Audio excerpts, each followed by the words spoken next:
बहुत समय पहले भारत के एक बड़े भाग में अकबर नाम के एक बादशाह राज करते थे। उनके दरबार में एक महान संगीतकार थे जिनका नाम तानसेन था। वह अपने संगीत के लिए बहुत प्रसिद्ध थे। जब वो गाना गाते थे तब लोगों के दिल प्यार, खुशी और प्रशंसा से भर जाते थे। राजा स्वयं भी उनसे बहुत प्रसन्न रहते थे। ऐसा कहा जाता है कि जब तानसेन राग मेघ मल्हार गाते थे तब बादल पानी से भर जाते और वर्षा करने लगते। जब वो राग दीपक गाते तो दीपक अपने आप जल जाते।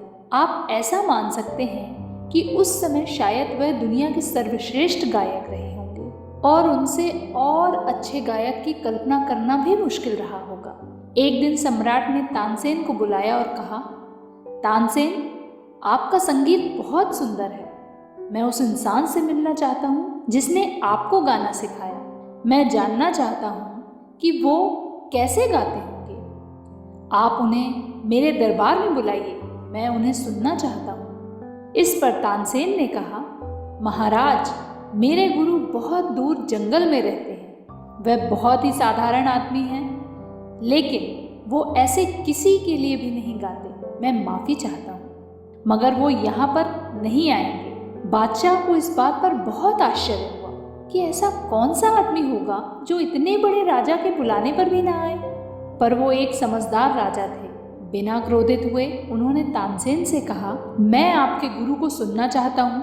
अगर वो यहाँ नहीं आ सकते तो क्या हम उनके पास जा सकते हैं? तो तानसेन ने कहा, हाँ महाराज, हम चल तो सकते हैं, लेकिन वो गाएंगे इस बात की गारंटी मैं नहीं ले सकता।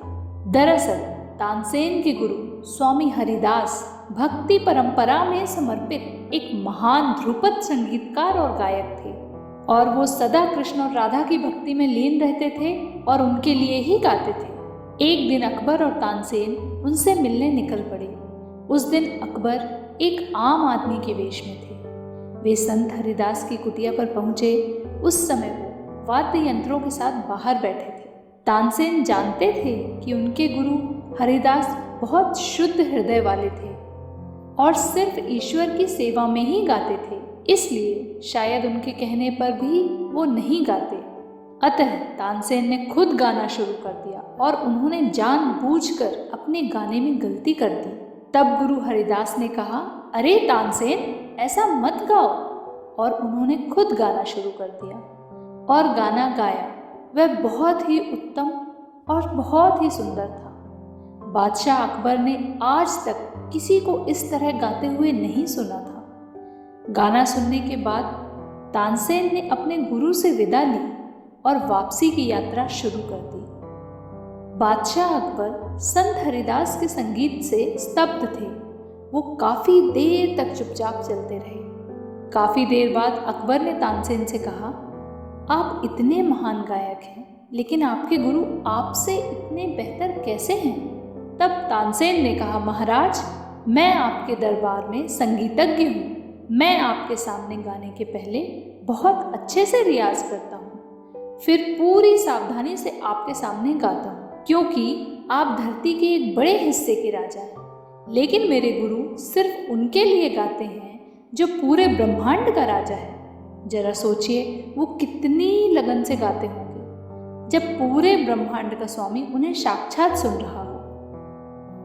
बादशाह अकबर पूरी बात भली भांति समझ गए थे। दोस्तों, हम चाहे जो भी काम करें, उसे सबसे अच्छा करने का एक ही तरीका है कि हम उसे अपने ईश्वर को समर्पित करें। पूरा विश्वास रखें कि पूरे ब्रह्मांड का स्वामी आपके सामने बैठकर हर समय आपको देख रहा है। फिर आप स्वतः ही अपना सर्वश्रेष्ठ करने की कोशिश करेंगे। ईश्वर के नियम कभी फेल नहीं होते। अगर आप कोई चीज़ ऊपर से छोड़ेंगे तो वह नीचे जरूर गिरेगी, क्योंकि गुरुत्वाकर्षण का नियम हमेशा काम करता है। इसी तरह कर्म का नियम भी हमेशा काम करता है। आपको अपने कर्मों का फल जरूर मिलेगा, या तो वह उस स्वरूप में होगा जैसे आपको चाहिए, या फिर वैसा जो आपके लिए सबसे सही हो, क्योंकि ईश्वर को हमारे बारे में हमसे ज़्यादा पता है। Thank you.